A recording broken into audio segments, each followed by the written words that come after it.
नमस्कार, आप देख रहे हैं समाचार विजन। मैं हूं शशि पांडे। आज जिस तरीके से गतिविधि चल रही है, भारतीय जनता पार्टी, कांग्रेस और बहुजन समाज पार्टी और समाजवादी पार्टी, इन पार्टियों का जिस तरीके से चल रहा है, चुनाव में चुनाव आयोग ने भी पहले निर्देश दिया था कि दागी प्रत्याशियों को टिकट नहीं दिया जाएगा। जिनके ऊपर आपराधिक मुकदमे हो, आपराधिक छवि हो, उनको टिकट नहीं दिया जाएगा। अगर टिकट उनका पाया जाता है तो टिकट निरस्त भी कर दिया जाए। उसके बावजूद भी तमाम पार्टियां अपने बड़े बड़े जिन पे 5-5, 7-7, 27-27 मामले, आपराधिक मामले दर्ज हैं, उनको भी टिकट देने का काम किया है। आज हमारी डिबेट इसी मुद्दे पे है।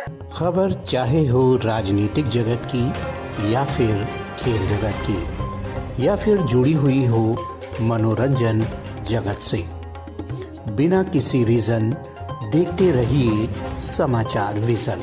विपिन अग्रवाल समाजवादी पार्टी से, अनुपम ओबराय जी कांग्रेस पार्टी से, और हमारे साथ हमारे सहयोगी जो है निखिल अनुराग स्टूडियो से, वाराणसी स्टूडियो से लाइव है इन मुद्दों पे बात करने के लिए। तो हम पहला सवाल आपसे करता हूं, अनुपम जी, जिस तरीके से यहाँ पे लगातार चुनाव आयोग के निर्देश को धता कर किया गया और कि हम किसी भी तरीके से उन छवि को पार्टी में और जनता के बीच में उतारेंगे, और उतार करके भी दिखाया कि ये इतने इतने 27, 25, 26 मामले आपराधिक के दर्ज हैं, अभी हम नाम भी गिनाएंगे, तो उनको टिकट देने का काम लगातार पार्टी के लोग कर रहे हैं। ऐसा क्यों?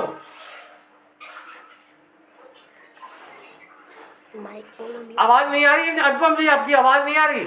बोलो, उनका माइक म्यूट है, खोलिए। ओके, हाँ, अब आ रही। ठीक है।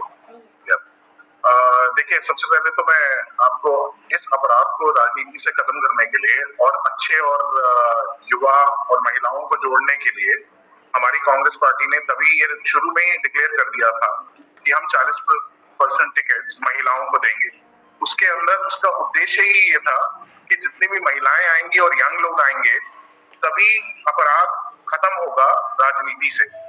और उसकी शुरुआत हम अपने तरफ से कर चुके हैं और हमारे यहाँ से किसी भी इस तरह के आदमी को टिकट नहीं दिया गया है। 40% यहाँ पे महिलाएं हैं और 40% युवा हैं जिनको टिकट दिया गया है। दूसरी बात, मैं ऑपोजिशन का ये कहना चाहूंगा कि हमारी सरकार में जो हमारे मुख्यमंत्री हैं, उन्होंने मुख्यमंत्री बनते ही सबसे पहले अपने ऊपर से सारे आपराधिक मामलों को खत्म कराया था। तो ताकि तो अगर हम छोटे मोटे एमएलए की बात क्या करें या मिनिस्टर्स की बात करें, जब हमारे मुख्यमंत्री ही अपने सत्ता में आते ही अपने ऊपर से सारे आपराधिक मामलों जैसे क्लीन चिट देते हैं, अपने मिनिस्टर्स को क्लीन चिट दिलवाते हैं और उसके बाद अपने काम की शुरुआत करते हैं, तो अगर टॉप लेवल से ही ऐसी शुरुआत होगी तो फिर नीचे क्या होगा? बिल्कुल सही कह रहे हैं।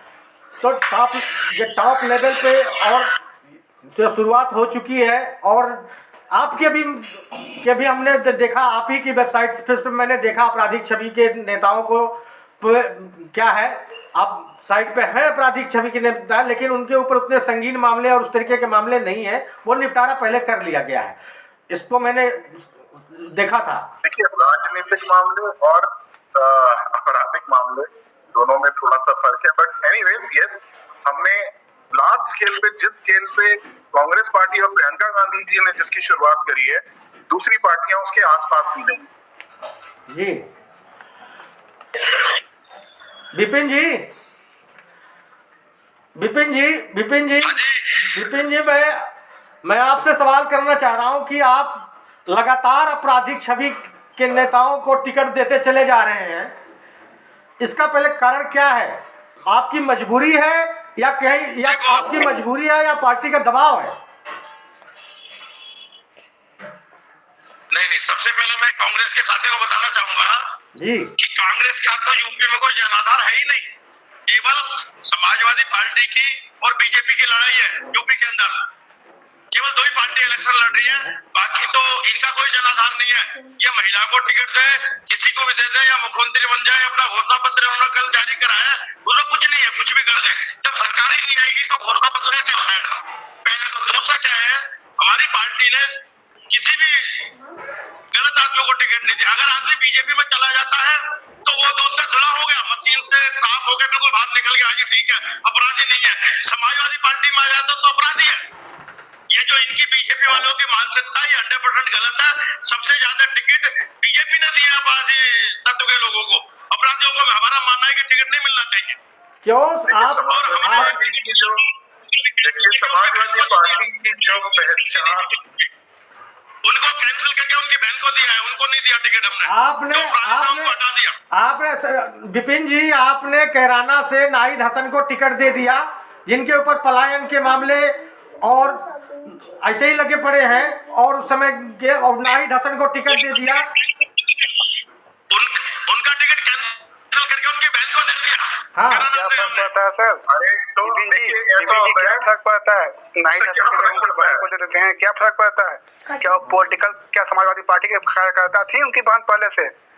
या नाहिद हसन का उम्मीदवार ही बनाया गया उनको? क्या फर्क पड़ रहा है फिर? ऐसा कुछ नहीं है। ऐसा कैसे नहीं है? उनकी बहन ने कहा है राजनीति, आप भी राजनीति में विपिन जी, हर कोई समझता है इस बात को।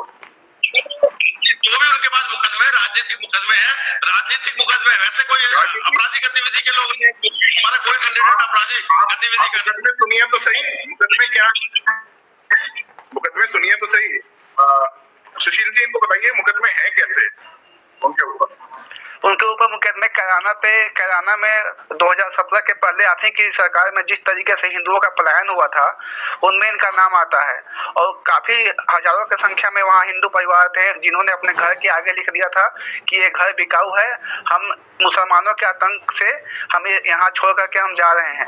नाहिद हसन इसका जिम्मेदार माने जाते हैं, और उनको फिर आपने टिकट दे दिया सब कुछ जानते हुए, जबकि उनके ऊपर आरोप लगा, उनके ऊपर गिरफ्तार का वारंट आया, उसके बाद आपने उनके बहन को टिकट दे दिया। कैसी राजनीति है सर? देखिए ये समाजवादी पार्टी की जो इमेज है, राजनीतिक मुकदमे है।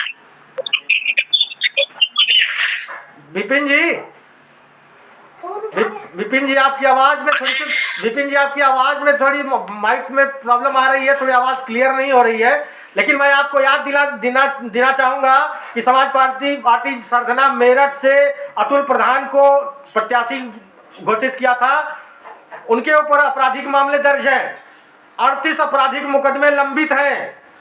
सपा ने जो टिकट देने का काम किया है उसमें अतुल प्रधान कई वर्षों से जनता के बीच में काम कर रहे हैं, लोकप्रिय नेता जरूर हैं, और उनको भी टिकट देने का काम किया समाजवादी पार्टी ने। तो ऐसे जो मामले हैं लगातार आपके पार्टी में आपराधिक छवि के लोग, हम किसका नाम जुनाए वो नाम की लिस्ट आप सुनेंगे तो आप हैरत में हो जाए, और आपको पता है, कोई नहीं बताने की चीज नहीं है, देश को पता है। आप लिख लो, 403 को हमने दिया है, 403 को बीजेपी में दिया है। बीजेपी के कितने अपराधी हैं आप उठा के देख लो। आप डाल बीजेपी अभी हम समाजवादी पार्टी की बात कर रहे हैं, जो कि पार्टी की जिस पार्टी का आधार ही बाहुबलियों को टिकट देना होता है, जिस पार्टी का आधार ही गुंडागर्दी है, भू माफिया है, ये वो पार्टी है। हम कहेंगे कि आप कह रहे हैं ना कि आज कांग्रेस का जनाधार नहीं है, आपने इस बात से शुरू करा, तो कहीं ना कहीं मैं कहूंगा कि एक बारी जब हमने आपसे हाथ मिलाया पिछली बार, यही हमारी जिंदगी की सबसे बड़ी गलती थी, जिस गलती को हम भुगत रहे हैं, और उसी का नुकसान हमें हुआ है। क्योंकि आप जैसे समाजवादी पार्टी जिसकी image on ground, Samajwadi party का नेता सोशल वर्क के लिए नहीं जाना जाता, वो सिर्फ अपने बाहुबली होने के कारण जाना जाता है। तो आप समाजवादी पार्टी की थोड़ी इमेज को ठीक करने के लिए काम कर लीजिए ना, ताकि as a politician, as a politics का नाम ना खराब हो। अनुपम जी हमारी बात सुन रहे हैं आप? हाँ जी। हेलो, आप मानते हैं कि आपके जो 7 सीट आए थे 2017 में, इसका कारण समाजवादी पार्टी है? कैसे? जैसे वो तो कहते हैं कि हमने लुटिया डुबो दी कांग्रेस से गठबंधन करके। देखिए मैं आपको बता दूं, कहीं ना कहीं जैसे you are judged by the company you keep, okay? Yeah. So we were judged by the company we had, but otherwise Congress has been a party. Congress party वो पार्टी रही है जिसने इस देश को स्वतंत्रता दिलाई, जिसने इस देश को इकोनॉमी दी। इस देश आज जो भी इंफ्रास्ट्रक्चर हिंदुस्तान में है सब कांग्रेस द्वारा बनाया गया है। उसको हम अपनी बिल्कुल भूल मानते हैं। समाजवादी पार्टी के साथ हाथ मिलाना एक गलती थी, लेकिन आज हमने 5 साल में इस पार्टी को प्रियंका जी ने दोबारा से खड़ा किया है, एक नई इमेज दी है, नए लोगों को जोड़ा है, अच्छे लोगों को जोड़ा है, समाज सेवियों को जोड़ा है, महिलाओं को जोड़ा है, यूथ को जोड़ा है। तो 1990 के बाद जब आपकी सत्ता नहीं आई तो किसकी गलती थी? यहाँ किसकी गलती मानते हैं आप? देखिए 1990 से लेके अब तक हर राजनीतिक पार्टी 1990 मतलब गलतियां तो कोई ना कोई गलती तो रही होगी जो हम नहीं आए, ऐसा नहीं है। और हमने उस गलतियों से सीखा है। 2017 के पहले तो एसपी जिम्मेदार नहीं ना थी, उसके लिए कोई और जिम्मेदार होगा। कौन जिम्मेदार था उसके पहले? देखिए 1990 से लेके अब तक मैं यही कहूंगा कि बहुत लंबा समय है वो। आज की डेट में जो कांग्रेस है यूपी के अंदर एक ऐसा संगठन, हम सरकारों में रहे, संगठन वाइज हम बहुत मजबूत नहीं थे, लेकिन प्रियंका गांधी जी के आने से पिछले 1 साल में संगठन ने इतना काम किया है तो संगठन ने पिछले 10 साल में नहीं किया। राहुल और सोनिया गांधी दोनों यूपी से ही सांसद होते थे। आज तक 2019 तक राहुल गांधी सांसद थे, सोनिया जी आज भी है। इसके बावजूद कांग्रेस की हालत यूपी में बहुत खराब है। बिल्कुल कांग्रेस की हालत बिल्कुल अच्छी नहीं थी, लेकिन आज की डेट में आज 430 लड़ रहे हैं हमारे सभी कांग्रेस के कार्यकर्ता और हर एक उम्मीदवार सबसे अच्छा वर्कर, सबसे अच्छा सोशल वर्कर उनको हर 403 कॉन्स्टिट्यूएंसी से चुना गया है। एक हैंड पिक्ड है, वो भी प्रियंका जी द्वारा। इसलिए और हमारी पार्टी वो पार्टी नहीं है जो पैसे लेके टिकट देती है, ये बात जगत जाहिर है। समाजवादी पार्टी, बहुजन समाज पार्टी ये कैश काउ है। आप पे भी आरोप है कि आप लोग सुख वाले लोगों को टिकट दे रहे हैं, जिनके पास सुख है, जिनके पास पहुंच है, वही टिकट पा रहे हैं कांग्रेस में। रसूख होना कोई बुरी बात नहीं है, रसूख होना बुरी बात नहीं है। जिनकी प्रियंका गांधी तक है वही टिकट ले पाएंगे कांग्रेस में? नहीं, ऐसा कोई नहीं है। हमारी जो स्क्रीनिंग कमेटी है, स्क्रीनिंग कमेटी 3 लेवल्स की थी, हर एक ने प्रेजेंटेशन दी है। हर उम्मीदवार, जैसे हम नोएडा की बात करें जहाँ से मैं आता हूँ, वहाँ पे तकरीबन 25 लोगों ने नामांकन दिया, सबकी प्रेजेंटेशन हुई, सबने नामांकन किया, पार्टी वर्कर्स की राय जानी गई और सबसे साफ छवि की कैंडिडेट एक 29 साल की कैंडिडेट पंकुड़ी पाठक जी को चुना गया, जिन्होंने नोएडा में काम किया।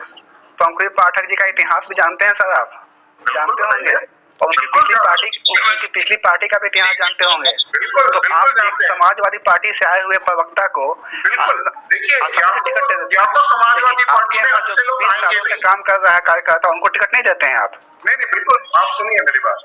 देखिए समाजवादी पार्टी एक ऐसी पार्टी है, या तो उसमें अच्छा आदमी आएगा नहीं, अगर कोई आएगा तो वहां पे रहेगा नहीं। तो वही पंकुड़ी पाठक जी के साथ या अनिल यादव जैसे लोगों के साथ हुआ, जो यंग लोग थे, 22 साल की उम्र में समाजवादी पार्टी के अंदर वो प्रवक्ता रही, और उसके बाद जब आपको रिस्पेक्ट नहीं मिलती और आपको लगता है कि ये पार्टी अच्छे लोगों को डिजर्व नहीं करती, तो आप उस पार्टी को छोड़ देते हो। मैं भी जुड़ा रहा, लेकिन इस पार्टी के साथ में सिर्फ गुंडे सर्वाइव कर सकते हैं, इस पार्टी में सिर्फ वो माफिया सर्वाइव कर सकता है, इस पार्टी के अंदर सिर्फ रसूखदार लोग, पान मसाले के जिनको जीएसटी अपना चोरी करना है, सिर्फ 2 लोगों को समाजवादी पार्टी की जरूरत है। समाजवादी पार्टी को लोगों की जरूरत नहीं है। ठीक है सर। विपिन जी, आपके पार्टी में उम्मीदवारों का चयन किन किन क्राइटेरिया पर होता है, कुछ बता सकते हैं? क्राइटेरिया क्या है? जितने भी टिकट दिए गए हैं कैंडिडेट को, वो माननीय अखिलेश यादव जी ने दिए हैं, सारी उनकी जांच की है, और 2 साल से कैंडिडेटों को देखा जा रहा है जो क्षेत्र में कार्य कर रहे हैं, जो जनता के हित में कार्य कर रहे हैं, केवल उन्हीं को टिकट दिए गए हैं, अन्यथा किसी आदमी को टिकट नहीं दिया गया। जो 2 साल से लगे हुए कार्य करने के लिए उन्हीं को टिकट दिए गए हैं, और सारे जिसके पास सबसे ज्यादा बंदूकें हैं उसको टिकट दी गई है। समाजवादी पार्टी तो सबको टिकट देंगे जिसके पास सबसे ज्यादा बंदूकें हैं, जिसके पास सबसे ज्यादा लठेत है, जिसके पास सबसे ज्यादा पैसा है और जो सबसे ज्यादा कैश देता है, आप उसको टिकट देते हैं। विपिन जी एक कहावत कही गई है ना कि अभी खेत बटा ही नहीं और कब्जा करने वाले आ गए। यानी अभी मुख्यमंत्री का बने नहीं और आपने सारी लुभावनी योजनाएं दे दिया कि हमने 300 बिजली मुक्त देंगे, शिक्षा मुक्त कर देंगे और गैस सिलेंडर घर घर तक पहुंचा देंगे। और एक नई व्यवस्था आपने जो लागू की है, पुरानी पेंशन लागू कर देंगे। ये नई पेंशन और पुरानी पेंशन को अब क्या, नई पेंशन कौन सी है, पुरानी पेंशन कौन सी है जिसे आप लागू करने की बात कर रहे हैं? आप जरा मुझे इसका डेफिनेशन दीजिए। जो हमने पिछली बार पेंशन दी थी, कब दी थी? उसको बढ़ा के देंगे। कब दी थी? पिछली आपकी नई व्यवस्था की पेंशन जो है कब दी थी? 2017 से पहले आपने दी थी पेंशन की व्यवस्था कि 2004 2005 में जब मुलायम सिंह सरकार थी तब हुई थी। जब हमारी सरकार थी उसमें पेंशन कर्मचारियों को दे रहे थे और पेंशन देंगे, आगे भी देंगे। और 10 तारीख को आप सवाल को समझे नहीं सर, आप सवाल को समझे नहीं। अंदर सारा चालू हो जाएगा, आप देखना। जो घोषणा मेरे सवाल का सही जवाब नहीं दे रहे हैं विपिन जी। मैंने जो सवाल किया उसका जवाब नहीं दे रहे आप। अपना घोषणा पत्र पूरा कर दिया था अखिलेश यादव जी ने। 3 साल में एक को टिक लगाया था। जो हमने वादे किए थे सारे वादे 3 साल में पूरे कर दिए थे। हमारी सरकार बनती है तो 300 यूनिट बिजली मुफ्त मिलेगी, हर आदमी को मिलेगी उत्तर प्रदेश में। विपिन जी, हमारे सवाल का जवाब आपने नहीं दिया। जो मैंने सवाल किया था उसका जवाब आपने दिया। आपने अपना दूसरा पक्ष रखना शुरू किया था। मैं बस सीधा सवाल आपसे पूछ रहा हूँ। सवाल ये था जी, सवाल ये था सवाल था कि 2005 के पहले जो पेंशन मिलते थे सरकारी कर्मचारियों को, सवाल था विपिन जी अपनी माइक म्यूट कर लीजिए पीछे से। उसके बाद बहुत आवाज आ रही है इसलिए आप सवाल नहीं ले पा रहे हैं। अनुपम जी आवाज आ रही है विपिन जी, आपकी माइक में प्रॉब्लम आ रही है, आपको क्लियर बात नहीं हो पा रही है, ना ही सवाल का सही जवाब दे पा रहे हैं, ना ही सवाल सुन पा रहे हैं। अनुपम जी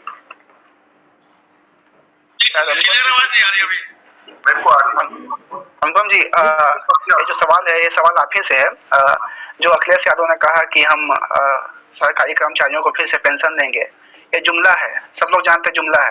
क्या इस जैसे लुभावने बातों से क्या आप डिफर करते हैं या फिर आप भी सपोर्ट करते हैं? तो बीजेपी को हराना है तो सपोर्ट ही कर देते हैं। हमारा अपना मैनिफेस्टो, हमारा और हमने जो मैनिफेस्टो दिए हैं तो अलग अलग दिए। हमने महिलाओं के अलग दिए, युवाओं के लिए हम बड़े इश्यू स्पेसिफिक चल रहे हैं और हम प्रैक्टिकल चल रहे हैं। हमने वृद्धों को पेंशन की बात करी है। एम्प्लॉयमेंट देखिए, हम जो मैक्रो लेवल पे जो यूपी को अभी आज की दिन की जरूरत है, सबसे ज्यादा जरूरत एजुकेशन और बेरोजगारी को दूर करने की है। और अगर आप किसी महिला को सशक्त कर दो ना तो पूरा परिवार सशक्त हो जाता है। Economy is based on how women are in that state. तो इसलिए मैं कहूँगा कि हम दूसरों के मैनिफेस्टो की बात ही ना करें, बिकॉज ये इस तरह की कोई बात करनी भी नहीं चाहिए कि हम कमेंट चाह रहा था, बात नहीं, मैं कमेंट चाह रहा था आपसे इस मुद्दे पर। आपकी क्या राय है, आपकी क्या कमेंट है? It is overdoing. It's not possible. It's not practical because आप क्या करोगे? मतलब लोगों को खुश करने के लिए आप कोई भी बात नहीं करते। मतलब मैं यही कहूँगा, कोई कमेंट। ओके पांडे जी।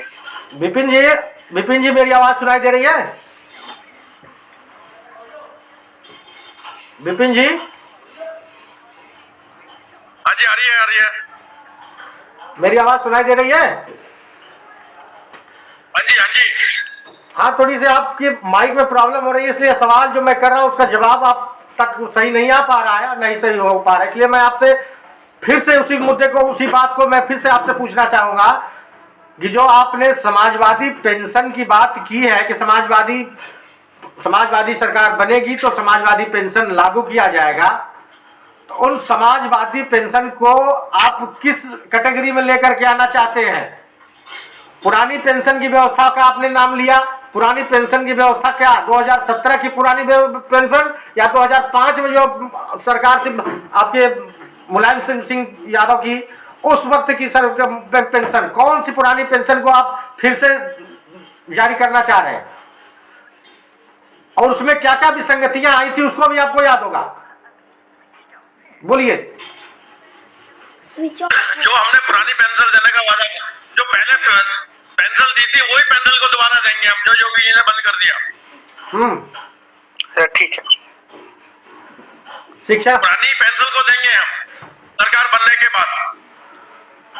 शिक्षा मित्रों की बहाली पे आपकी सरकार है कि शिक्षा मित्रों की बहाली आपकी सरकार के टाइम पे ही शिक्षा मित्र जो आज तक उनको शिक्षा मित्र के का ही मानदेय पे शिक्षा मित्र और जो 8,000 9,000 के वेतन पे काम कर रहे हैं और उस समय भी उनको नियुक्त नहीं किया। ये बीजेपी आरोप लगाती है कि ये सपा के टाइम 2017 से पहले उनको जिस कैटेगरी में रखा गया उन पर कोई ध्यान नहीं दिया गया, वो आज भी उसी तरीके से पड़े हैं। ये तो जो शिक्षा मित्र है वो आपके टाइम के ही तो पड़े हैं, तो उनके लिए आपने क्या व्यवस्था किया? अब सरकार बनने के बाद में उनके लिए व्यवस्था होगी, सबके लिए काम होगा, सबके लिए करेंगे। अच्छा, उनके लिए भी होगा सरकार बनने के बाद। अच्छा, सरकार बनने के बाद सिर्फ एक जाति और एक धर्म का काम क्या होगा फिर? उन सरकारों को योगी जी ने पूरा नहीं करा, हमारी सरकार आने के बाद में हम दोबारा सारे काम पूरे करेंगे। अभी आप सबका विकास की बात कर रहे हैं, क्या सरकार बनने के बाद एक जाति और एक धर्म की काम करने लगेंगे फिर? आप ऐसा भी हो सकता है? बीजेपी का काम है, एक जाति एक धर्म का बीजेपी का काम है, समाजवाद का काम है सारे समाज को एक साथ जोड़ना, हिंदू को, मुस्लिम को, सिख को, ईसाई को, सारे धर्मों को साथ लेकर चल रही है समाजवादी पार्टी। लेकिन आपकी सरकार में एक जाति की काम होती थी, एक धर्म विशेष का काम होता था, ऐसा आरोप है। पहले कहते थे 4 मुख्यमंत्री है, 6 मुख्यमंत्री है, अब आपने देख लिया होगा केवल अखिलेश यादव मुख्यमंत्री है और कोई मुख्यमंत्री नहीं समाजवादी पार्टी से, आपने सबको देख लिया। अनुपम जी, केवल अखिलेश यादव। आपने महिलाओं को लेकर के श्रीमती प्रियंका गांधी जी ने जिस तरीके से अभियान छेड़ रखा है, महिलाओं को 40% का आरक्षण, लोकसभा में 50% का आरक्षण और महिलाओं के लिए तमाम जो छोटी छोटी तबके की और दलित और दलित महिलाएं हैं और जिनके ऊपर शोषण किया गया उनको भी टिकट देने का काम किया। आप लोगों ने हाथरस पे इतना बड़ी बवाल हुई थी, हाथरस की पीड़िता के ऊपर आप लोगों ने आंसू बहाए थे, प्रियंका जी भी जाकर के आंसू बहाई थी, लेकिन उसको पार्टी में लाने के लिए या पार्टी में जोड़ने के या टिकट देने के नाम पर एक बार भी आवाज नहीं आई न प्रियंका जी की, नहीं पार्टी की तरफ से कि हाथरस की बेटी को भी न्याय मिलना चाहिए। तो न्याय कैसे मिलेगा? आज भी न्याय की गुहार लगा रही है, चक्करें काट रही है, क्या आपने किया?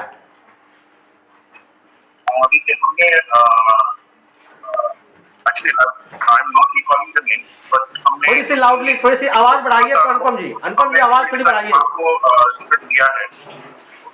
और हमने काफी ग्राउंड लेवल पे जाके काफियों को दिया है। और कई बार होता है कि देखिए आप टिकट उन्हें दिया या नहीं दिया वो अलग बात है, लेकिन उनकी पीड़ा में हम उनके साथ रहे, उनको न्याय दिलाने में। और अगर ये कांग्रेस पार्टी उस टाइम पे प्रियंका जी ये मुद्दे को नहीं उठाती तो ये मुद्दा कभी भी सामने ना आता लोगों को। और ये बहुत सेंसिटिव मामला है, ये रेप का मामला है या महिलाओं पे होने वाले अत्याचार के मामले को हम डायरेक्टली इस समय में राजनीति से बिल्कुल डायरेक्टली नहीं जोड़ना चाहूंगा, लेकिन ऐसे कई मामले, ये मामले तो वो हैं जो हमारे सामने आ गए। तो हम चाहे वो लखीमपुर है, चाहे वो हाथरस है, चाहे वो और भी कोई मामले हुए रेप के, वहां पे भी प्रियंका जी, कई ऐसे मामले हैं जिन पे तो हम पहुंच ही नहीं पाए। बहुत है जो मामले मीडिया में उठ जाते हैं, जो सोशल मीडिया में सामने आ जाते हैं, जहाँ पे ऑपोजिशन आवाज उठा लेती है, वहां न्याय भी मिल जाता है और कहीं काफी हद तक हम उसमें सक्सेसफुल हुए। लेकिन अगर वो चाहेंगे और परिवार चाहता तो लोकल कांग्रेस संगठन से जरूर उसका सजेशन आता, लेकिन शायद उनका इंटरेस्ट भी ना हो। अदरवाइज प्रियंका जी हो सकता है कि वो कोई भी पीड़िता होती है उसके लिए उनका जो मतलब वो बहुत सेंसिटिव हो जाती हैं और शायद वो सबसे नाम, वो वाला नाम वो सबसे ऊपर रखती हैं, इस चीज जैसा हमने उनके साथ काम करके देखा है। इस चीज को भारतीय जनता पार्टी कहती है कि ये बहुरूपिया रूप है, घड़ियाली आंसू है जो जबरदस्ती जाकर के गिराए जाते हैं, दिखाए जाते हैं। देखो एक बात बताइए, हम राजनीति के अंदर हम सामाजिक जीवन में, और अगर हम किसी के दुख दर्द में उसके साथ खड़े होते हैं तो राजनीति से तो आप उसको जोड़ेंगे ही कि अगर कोई आदमी सेंसिटिव है किसी मुद्दों के ऊपर, लोगों के साथ जुड़ रहा है किसी मुद्दों के ऊपर, तो यही तो। और अदरवाइज हम लोग, मैं भी राजनीति से आता हूँ, अदरवाइज हमारा राजनीति में होने का फायदा क्या है अगर लोगों के दुख के समय पे हम उनके साथ नहीं खड़े हो सकते। अनुपम जी, you are supporting women empowerment.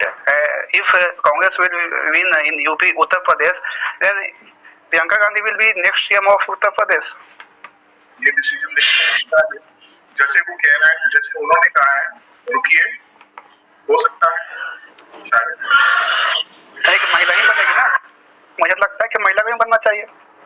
बिल्कुल, देखिए आगे चलिए, इतनी जल्दी क्या है। इस मुद्दे पे कल प्रियंका जी से कल बात हुई थी, पत्रकार ने बात किया था कि कांग्रेस अभी तक मुख्यमंत्री चेहरा सामने नहीं ला रही है, तो प्रतिक्रिया आपने देखा होगा, सुना होगा, प्रियंका जी ने सीधे कहा था कि और कोई दिख रहा है क्या, और कोई मेरे सिवा कोई दिख रहा है क्या, यानी ये साफ स्पष्ट है कि प्रियंका गांधी ही मुख्यमंत्री के चेहरा है। लेकिन और हम चाहेंगे ये पार्टी को और मजबूती देगा अगर प्रियंका जी ऑफिशियली भी डिक्लेयर करें, लेकिन पार्टी को और मजबूती देगा और वर्कर्स का भी उत्साह बढ़ाएगा। और जो पुराने कांग्रेसी हैं, देखिए अल्टीमेटली तो हर कोई, पहले आप 1947 से लेकर आज तक की बात करें तो कहीं ना कहीं कि हर एक के ब्लड में, हम सेकंड थर्ड जनरेशन है आजादी के बाद, आज कहीं ना कहीं हमारे पिताजी ने या हमारे दादाजी ने कांग्रेस को वोट दिया ही होगा। वो पुराने वोटर्स का उत्साह जागता है अगर प्रियंका गांधी जी चीफ मिनिस्टर की कैंडिडेट बनती हैं। अदरवाइज हमारी जो लीडर है सबसे बड़ी, वो प्रियंका गांधी जी ही है। लेकिन अनुपम जी, यूपी में या फिर पूरे देश में आपकी सबसे बड़ी लीडर यूपी में प्रियंका गांधी है, पूरे देश में? देखिए हमारी पार्टी की अध्यक्ष सोनिया गांधी जी, और ये हमारी महासचिव है, और हम विश करते हैं प्रियंका गांधी जी को और लेवल बढ़ाएं। और राहुल जी का क्या स्थान है? हम उनके साथ हैं। राहुल जी का क्या स्थान है? राहुल जी उनसे सीनियर हैं और वो हमारे सबसे सीनियर नेता हैं। सोनिया जी सबसे बड़ी सीनियर है, वो हमारी प्रेसिडेंट है। राहुल जी उनके बाद आते हैं, फिर प्रियंका जी आते हैं। अच्छा, वो हमारी महासचिव। लेकिन अनुपम जी, बाद में दूसरे जब सवाल किया गया प्रियंका जी से, तो कि आप सरकार बनाएंगी अगर सरकार, या लास्ट में जाकर किसी को आप सपोर्ट करेंगी, उस पर भी उन्होंने खुल करके कहा कि मैं अगर सपोर्ट करती हूँ तो जो हमारे मैनिफेस्टो हैं, जो हमने घोषणाएं की हैं, उन चीज़ों को लागू करेंगे। यानी एक तरफ से ये दिख रहा है कि वो समर्थन के मूड में है, पार्टी के समर्थन के मूड में है, और वो भी सपा के, जहाँ तक सपा के साथ समर्थन करने के मूड में है। तो फिर ये बातें भी सामने आ रही हैं, तो बड़ा ये हाउस पाउच मामला नहीं समझ में आ रहा है कि एक तरफ समर्थन के भी मूड में है, दूसरी तरफ आप क्या करते हैं कि हम सरकार भी बना रहे हैं। ये कैसी माने आपको की स्थिति है? मैं इस क्वेश्चन का आंसर देने के लिए मैं बहुत ही छोटा कार्यकर्ता हूँ इस वाले उत्तर को देने के लिए, लेकिन फिर भी मैं ये कहूंगा कि उस टाइम के राजनीतिक समीकरण को देखेंगे क्या है, और जहां तक प्रियंका गांधी जी की जजमेंट है, हमने अभी तक उनके साथ काम करते हुए यही देखा है कि जो भी वो डिसीजन लेती है वो सोच समझ के और जनता के हित में लेती है। चलिए ठीक है विपिन जी, आप मेरी आवाज। लखनऊ में कालिदास मार्ग पर अखिलेश यादव जी आ रहे हैं 10 तारीख को। अब वो बिल्कुल सही जगह चले गए, गोरखपुर, अपने ही गढ़ में, अपने ही मठ में चले गए, ठीक है। अब वो वहीं रहेंगे गोरखपुर में। बीजेपी ने खुद ये सिद्ध कर दिया कि हमारी सरकार में नहीं आ रहे, अब गोरखपुर में ही रहो। अच्छा, यानी अब गोरखपुर में ही रहेंगे, लखनऊ अब लखनऊ आने की जरूरत नहीं है। लखनऊ में अखिलेश यादव जी माने लखनऊ अब लखनऊ आने की जरूरत नहीं है, गोरखपुर में ही रहेंगे। अब लखनऊ नहीं आएंगे, अब गोरखपुर में ही रहेंगे। वो वही रहेंगे, गोरखपुर में ही रहेंगे। बीजेपी ने क्या दिया, आप गोरखपुर में ही रहो। तो लखनऊ नहीं आ रहे, तो लखनऊ में किसको तो लखनऊ में किसको पहुंचा रहे हैं? लखनऊ में किसको पहुंचा रहे हैं अब की बार? तो लखनऊ में क्या केशव प्रसाद मौर्य रहेंगे? तो लखनऊ में किसको पहुंचा रहे हैं अब की बार? नहीं, अगले तो नहीं रहेंगे। लखनऊ में केशव प्रसाद मौर्य या दिनेश शर्मा रहेंगे? आपने कहा ना कि नहीं योगी जी अब योगी जी अब गोरखपुर में ही रहेंगे। विपिन जी जरा शांत हैं। अनुपम जी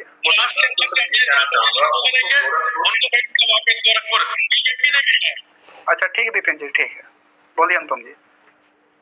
देखिए ऐसा है, योगी जी गोरखपुर भेज के बीजेपी ने योगी जी ने ये साबित कर दिया कि वो स्टेट लेवल के नेता है ही नहीं, वो लोकल अपने गोरखपुर में ही रह सकते हैं।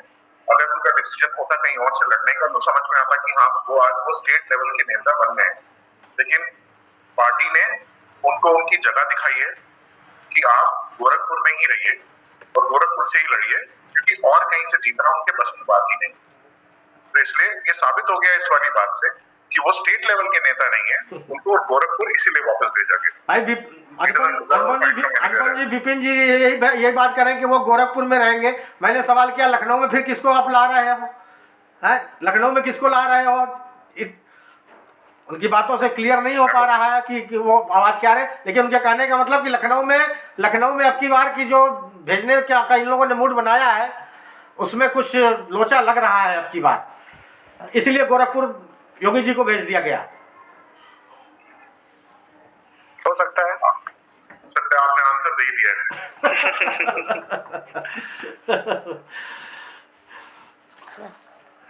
अनुपम जी